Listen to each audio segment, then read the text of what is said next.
We're going to continue our discussion of functions. In this video, we're going to look at what it means for a function to be increasing or decreasing. We're going to talk about difference quotients, and we're going to do some modeling problems. When you hear modeling problems, that's to soften the blow that we're about to do word problems. These are the problems that people hate the most, where you have to construct the function yourself. We're going to do a few examples of that. Let's start with increasing, decreasing. The formal definition makes this seem more complicated than it actually is. Here's the definition as it's usually written. Let x1 and x2 be numbers on an interval I. We say that f is increasing on the interval I if f of x1 is less than f of x2 when x1 is less than x2. What does that mean? Well, if we look at it in terms of the graph, I think it'll be a little clearer. You've got this interval I, and the function is defined over the entire interval. And it says when x1 is less than x2, the output at x1 is less than the output at x2. So if you pick two locations on this interval, the one with the smaller x coordinate will also have a smaller y coordinate. So for instance, maybe the 2 points are here. Well, that's true across the entire interval. So as you move to the right and the x coordinates get bigger, the y coordinates must also get bigger. So the graph could have any number of bends to it, but it has to be moving upward the entire time. As the x value increases, the y value increases, and we say that that's increasing. The function is increasing because as x increases, y increases as well. Similarly, we say that f is decreasing on I if f of x1 is greater than f of x2 when x1 is less than x2. Let's look at what that would be visually. I've got some interval I, and that interval could be anywhere, so let me shift it a little bit. Maybe I is sitting over here this time. And this says when x1 is less than x2, f of x1 is greater than f of x2. So if I take 2 points on the interval I, the one with the smaller x coordinate has the larger y coordinate. The output at x1 would be bigger than the output at x2. And that would be true across the entire interval. And again, this could have any kind of bend to it. Here you can see that as we move to the right, the graph will move down, and we describe that as being decreasing. Here, as x increases, y decreases. In calculus, we learn how to determine where a function is increasing and decreasing without the graph. We're obviously not ready for that yet, so we're just going to make sure we understand what it means for a function to be increasing or decreasing by identifying intervals of increase and decrease on given graphs. Our first example here is a parabola that opens upward. And you can see that there's a distinct part of the graph that moves down as you go to the right, and then there's another part of the graph that moves up as you go to the right. And it's important to keep that frame of reference in mind. When we talk about increasing and decreasing, we're always talking about as we move to the right, as x increases. We always report the x values that we're increasing on. It would do no good to report the y values because the y values of the two sections are exactly the same. We say it's increasing on an interval of x values. Where does that interval begin? Well, it begins with an x value of 2. And it continues to increase as you move to the right. As you go to the right, the graph continues to move up forever, and so we go to infinity. The infinity definitely gets a parenthesis on it. It's increasing forever. There's no upper bound. Infinity is not a number that we're plugging in. Different texts will give different symbols on the left side. I think the better answer is to include the 2, and so that's what you'll see me do. However, it's also true that the function is increasing on the open interval from 2 to infinity. Where is this function decreasing? Well, it's decreasing up until you reach that vertex. You reach that lowest point. So there's no lower bound for the interval on which we're decreasing. And we decrease up to that point at 2. And again, I would include that bound. Some textbooks would not include the upper bound here.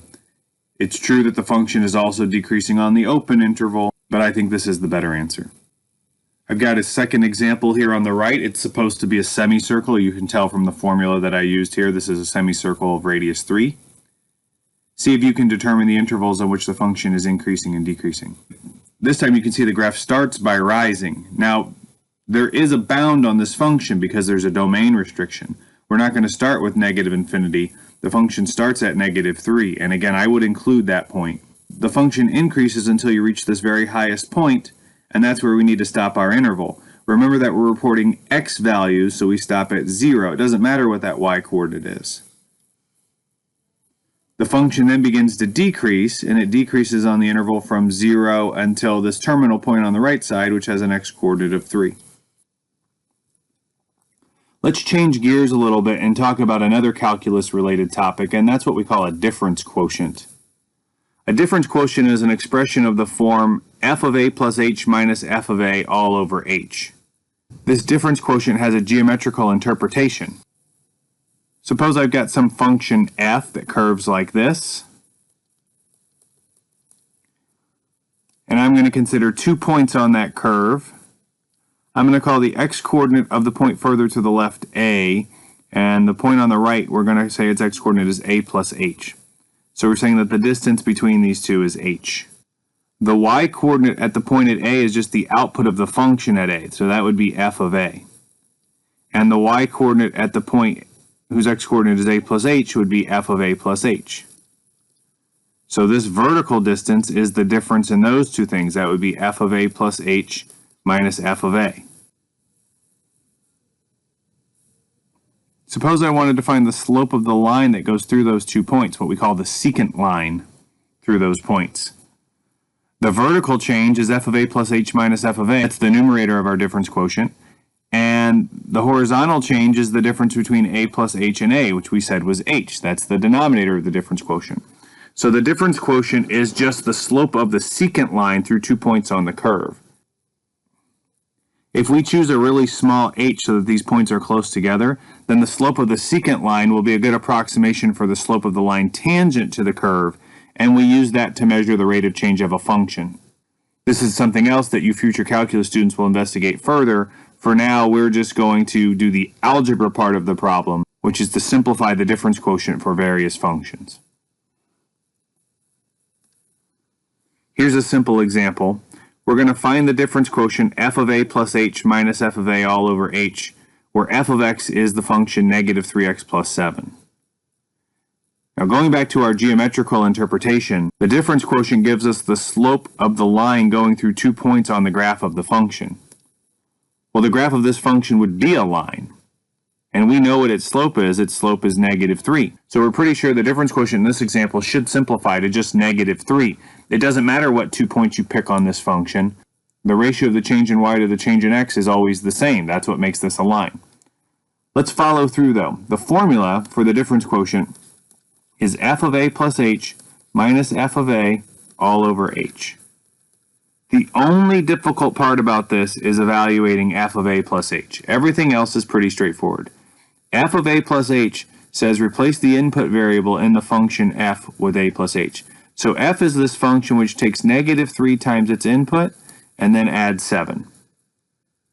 If it said f of 2, you wouldn't hesitate. You'd put a 2 in the blank. And if it said f of 5, you'd put a 5 in the blank.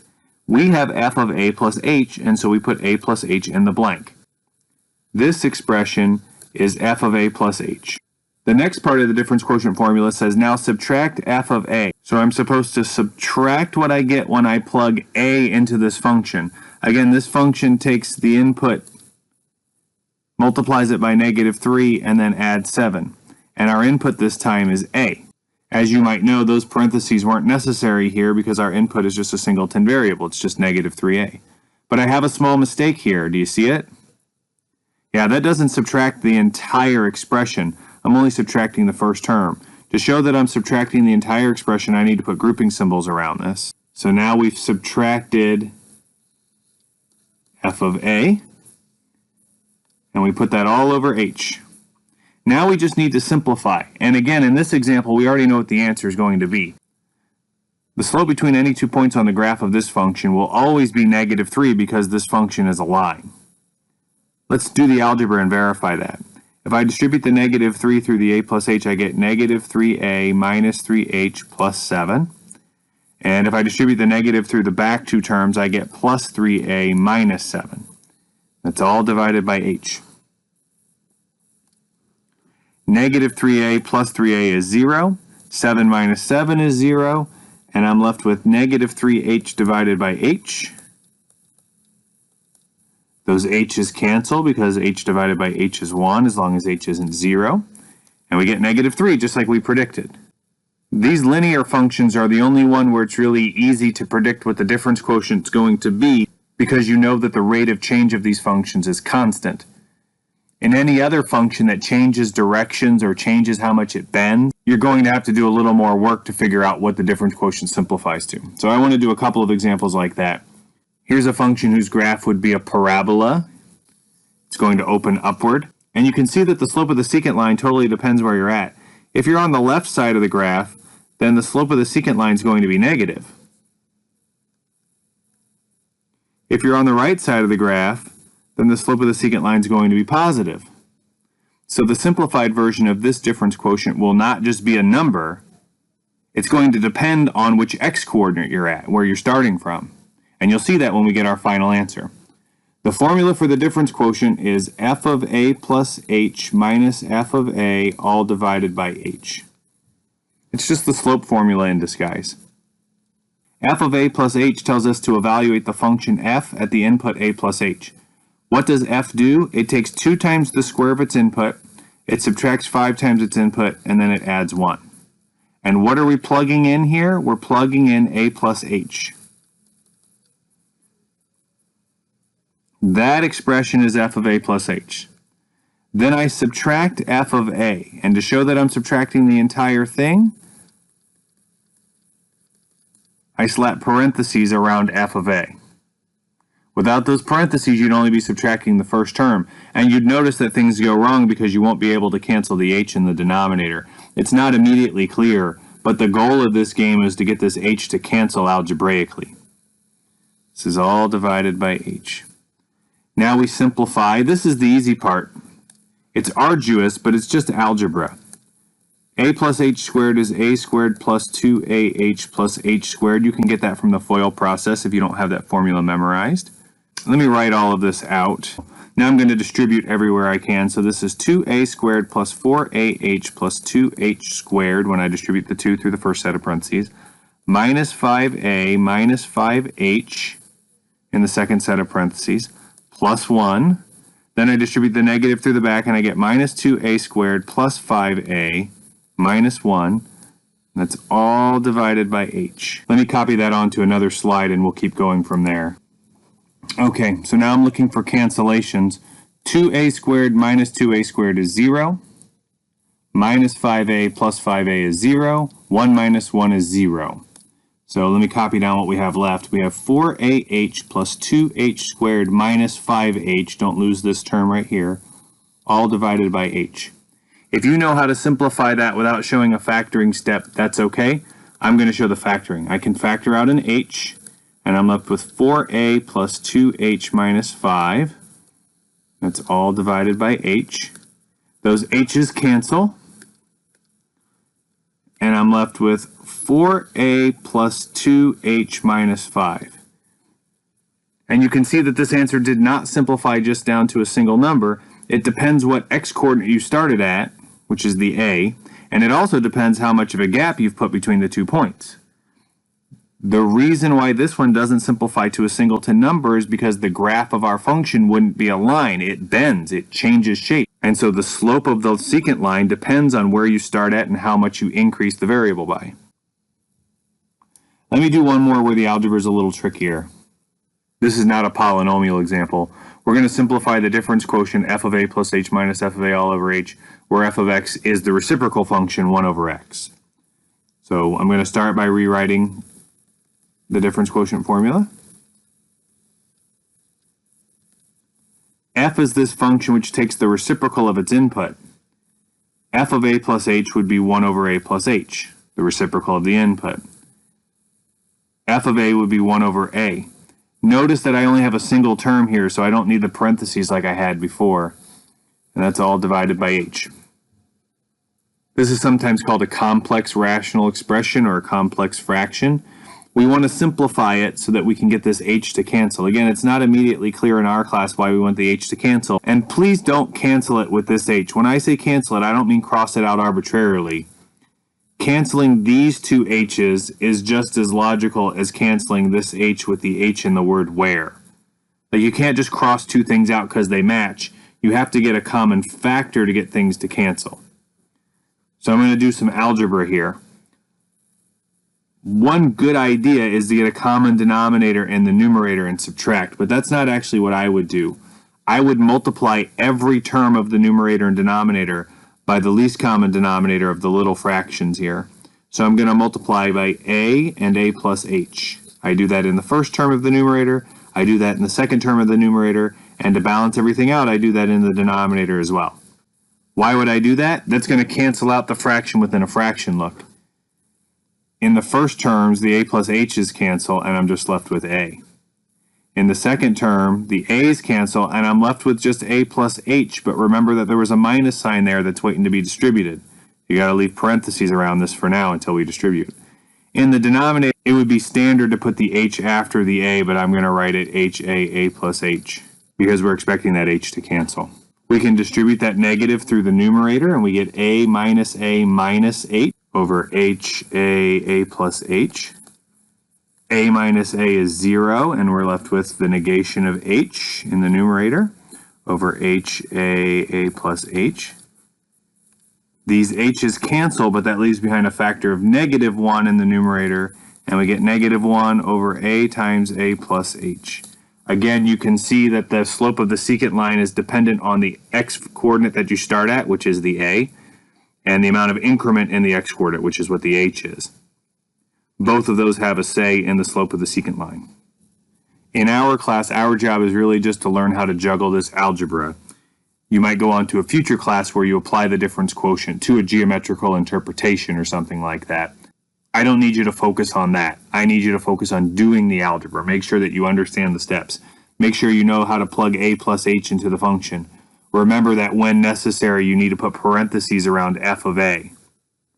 And then, of course, make sure that you can do all of the algebra. That should be the easy part. But you can see sometimes the algebra gets a little bit tricky, so you might have to review some of your algebra rules. I think 3 examples of difference quotients should be enough. We're ready to move on to the modeling problems. In modeling problems, our goal is to take a set of information and write a function that describes the relationship between some unknowns. Here's an example. An aquarium of height 1.5 feet is to have a volume of 6 cubic feet. Let x denote the length of the base and y the width. Express y as a function of x.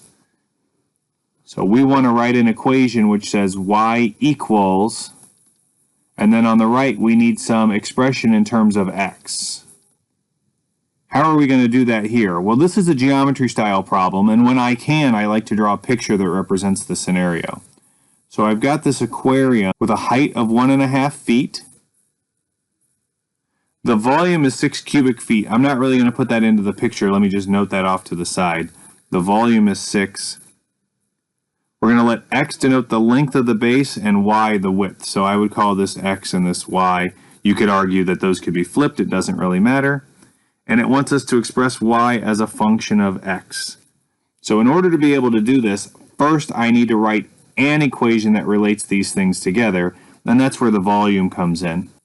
The aquarium here is a rectangular prism, a box, and the volume of a box is found by multiplying those 3 dimensions together, length times width times height.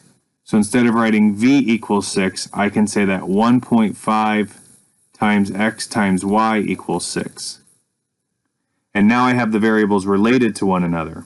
The goal is to write y as a function of x, to write y in terms of x. So now I just solve this equation for y. I divide both sides by 1.5x, and I get that y equals 6 divided by 1.5x. That can be simplified because 1.5 divides into 6 4 times, and so you could write this as 4 over x. That would be the simplest version. So our function is y equals 4 over x. You don't have to use the function notation here. This is written as a function of x. But another way we could write our answer is y of x equals 4 over x. This is basically a formula that says if you know the base, then I can tell you the width. So if x is 2, then y is also 2. And you can see that works because 2 times 2 is 4, and 4 times 1.5 is 6. And that gives us the volume that we were aiming for. Let's try another example, and this type of problem is something we've done before. We're just using different vocabulary here. For children between ages 6 and 10, height h in inches is frequently a linear function of age t in years. The height of a certain child is 48 inches at age 6 and 50.5 inches at age 7. Express h as a function of t and use the function to predict the height of the child at age 10. So here we have a follow-up question after we find the function, and we're going to evaluate the function at a specific input to make a prediction. First, we need to come up with the function, though. We're told that this is a linear function, and so that means we're trying to come up with the equation of a line. We're expressing h as a function of t, so we want an equation of the form h equals some expression with variable t. So in this example, t is like the input variable x and h is like the output variable y. And since I'm trying to come up with the equation of a line, one strategy would be to write the information as ordered pairs with t first and h second. So we know that at age 6, the height is 48 inches, and at age 7, the height is 50.5 inches. I can use this information to come up with an equation by first finding the slope.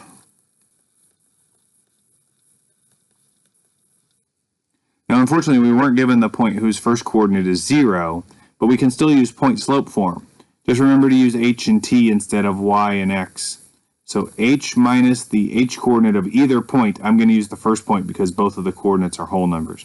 So 48 equals the slope, 2.5, times t minus the t-coordinate of the same point, which is 6. This is an equation of the line, but we have specific instructions that say express h as a function of t, which means we need the h by itself on one side. You could just add 48 to both sides, but I think what most of us would do is distribute the 2.5 first. So h minus 48 equals 2.5t minus 15. Then add the 48 to the other side and get h equals 2.5t plus 33. This is a perfectly acceptable answer, but to emphasize that we've written h as a function of t, we might use the function notation h of t. Before we answer the follow-up question, let's make sure that the model is even working. We used the first point to come up with the model, so I'm going to check the second point. If I plug 7 in for t, 2.5 times 7 is 17.5, and 17.5 plus 33 is 50.5. This linear model matches with the data that we have, with the information we were given. Now we can answer the follow-up question. If we want to predict the height of the child at age 10, then we evaluate the function at 10, and this is why it's nice to use the function notation, because it's easy to show what we're doing. We're plugging 10 into the function. So that's 2.5 times 10 plus 33, which is 25 plus 33, that's 58. So our model predicts that at age 10, this child will be 58 inches tall. There's no new math there, it's just new vocabulary, new notation. Let's do a couple more. I want to do one more geometrical one, and then we'll do one that's kind of on the business side. I've been focusing a lot on future calculus students, but I want to do some business examples for you business students as well. Here's the geometry problem. I'm sure you've seen something like this before. A farmer wishes to enclose a rectangular field with 1,500 yards of fencing. Express the enclosed area of the field as a function of the width of the enclosure. Because this is a geometry style problem, I like to draw a picture. And we need to express the area of the field as a function of the width of the enclosure. Unlike the previous two examples, they didn't give us any variable labels for our unknowns, so we have to choose our own. I think a common choice would be to call the width W and the other dimension L. And maybe you think of this as the length and this is the width and flip-flop it, it doesn't matter. I think for area, the obvious choice is A, and we know that the area of a rectangle is length times width. We now have an equation that relates the area to the width, but it has another variable in it. So this isn't written as a function of the width, it's written as a function of the width and the length. We need to get rid of this L somehow, and that's where the amount of fencing comes in. We know that the perimeter of the fence is going to be 1,500 yards. So if we can relate these two things together using that perimeter, then maybe we can come up with a way to get rid of that L. Well, we know that the perimeter is 2L plus 2W. We're going to add up the lengths of all four of the sides, and because this is a rectangle, the parallel sides are the same. So since this is L, since the bottom is W, the top is W, and so the perimeter will be 2L plus 2W. And we know that that comes out to 1,500. If we solve this equation for L, it will give us a way to replace the L in our area equation, and then we can write area as a function of just the width. Sometimes this sounds backwards, but we actually want to solve for the one we want to get rid of. So I'm going to solve for L. I'm going to subtract 2W from both sides. And then I'm going to divide by 2. And just to show you my work here, I'm dividing everything by 2. So I get that L equals 750 minus W. I've now written the length in terms of the width, which isn't the goal of the problem, but that gives me a replacement in our area equation. I know that the area can be written as 750 minus W times W, and I've now expressed area as a function of width. You could actually stop here. I think a lot of us would be tempted to distribute and write it as 750W minus W squared. And again, to emphasize that this has been written as a function of W, we might use our new notation. A of W equals 750W minus W squared. Any of these last three lines would be okay. I guess for this middle line, I'd want to keep the A there. I was just trying to say these two things were equal. Any of those last three are correct. The last one just uses our function notation. We'll see in an upcoming lesson that once you get the function, there's a technique for figuring out what value of W will maximize the area. So we can maximize the enclosed area by finding the value of W that gives you the largest possible rectangle.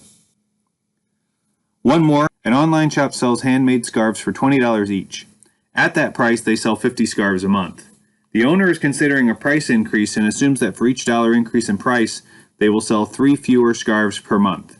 Express the monthly revenue generated by the sale of the scarves as a function of the increase in price. Okay, a lot to unpack here. First, let's start with the goal. The goal is to write revenue as a function of the increase in price. We were not given any symbols to use here, so we're going to have to express these. And unlike the previous problem, it's not geometrical, so I can't draw a picture and label the picture. I'm going to write what we call let statements. I'm going to let capital R represent the revenue. And I'm going to let X represent the increase in price. You might be tempted to use P for price, but that's exactly why I'm not using it, because it's not the price, it's the increase in price. You might be tempted to use I for increase. Capital I would be okay. Lowercase I is a bad idea because remember we reserve that for the principal square root of -1. I'm just going to go with the traditional variable X. So we are to write an equation where R is by itself on one side and the only variable on the other side is X. We have all of this information that we can put together, but before we get to that, a quick reminder of what we mean by revenue. Revenue is just the amount of money that you bring in. Not taking into account any costs. It's just the amount of money they get from the sale of the scarves in this example. To make ourselves feel more comfortable, I'm going to write what's called a word equation.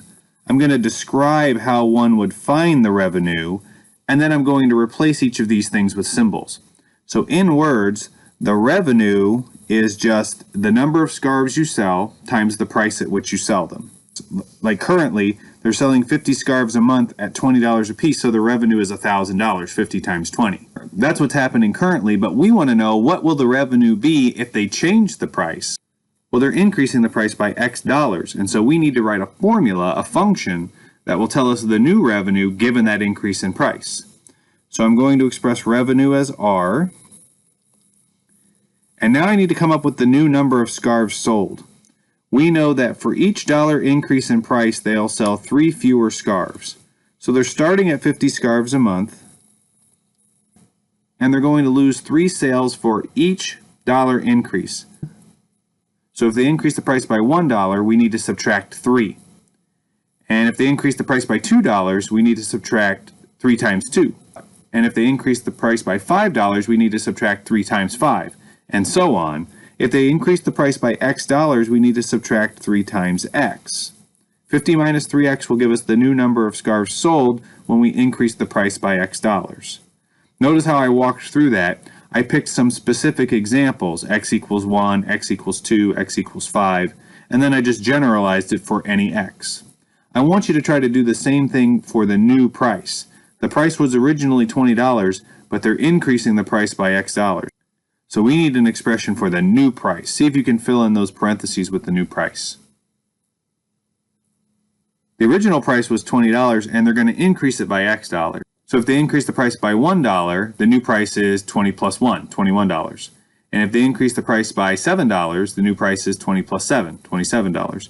In general, if they increase the price by X dollars, this will be 20 plus X.